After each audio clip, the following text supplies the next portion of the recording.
Hello and welcome everyone! Today is the day we're finally poutine the results of the previous 3 videos together. That's right, today we are creating our precious poutine. What is poutine? It is the delightful combination of fantastic fries, soft squeaky cheese curd, and piping hot gravy. Each delicious on their own, but when combined together, they become the most Canadian of culinary concoctions. For today's recipe you will need fries. I will be using the fries that we made in the previous video today. Some cheddar cheese curd. If you're unable to find unaged cheddar cheese curds, a mild stringy mozzarella torn into random sized chunks works as a fairly similar substitute. For the gravy, 2 cups of beef stock or broth. I'm going to use the beef bone broth we made previously, 1 tablespoon of soy sauce, 1 tablespoon of Worcestershire sauce, 1 tablespoon of tomato paste, 2 teaspoons of beef bouillon, and finally 2 tablespoons of flour or cornstarch mixed into 1/4 cup of water or stock to thicken the gravy. Now you can use whatever your favorite fries and gravy are. I won't hold it against you if you don't use my recipes. However, the absolute key to poutine is timing. You need the gravy to be boiling hot, and you need the cheese curd to be at room temperature, but not dried out. So make sure you take the curd out of the fridge in advance and cover it with plastic. You also want the fries to be as fresh as possible, straight out of the oven or out of the oil, depending on how you are cooking them. If you have to sacrifice one of the timings, the best bet is to pre-make the gravy. Gravy can easily be heated back up to boiling in the microwave just before serving the poutine. The heat of the gravy is what allows the cheese curd to become melty, so it's very important. Firstly, prepare the gravy. In a small saucepan, combine the broth, soy sauce, Worcestershire sauce, tomato paste, and beef bouillon.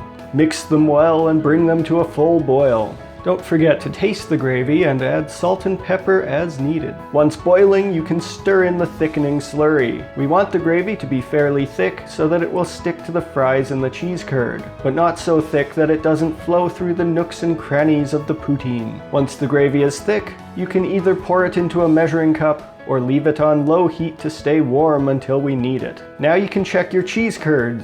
If there are any excessively large chunks, you can either leave them as is, or break them up somewhat so that they get a bit meltier. Last but not least, cook up your fries. Ideally, you'll do this step at the same time as the gravy, but as mentioned earlier, making the gravy ahead of time is the safest time saver. My fries have already been oil blanched, so they are going to go straight from the freezer into 375-degree oil for several minutes to heat and crisp them up. Once they are cooked to your liking, remove them from the oil and dry any excess oil off with a paper towel. Now the poutinening can begin. Place a layer of fries on a plate or in a bowl, then add some cheese curd, then more fries, and more cheese curd. I like to make sure some of the fries are sticking out so that there will be a mix of warm, soft, gravy-soaked fries and nice crispy fries. If your cheese curds are very large or they didn't come up to room temperature, you can toss the fries and cheese curd into the microwave for 10 to 30 seconds, just to get everything heated up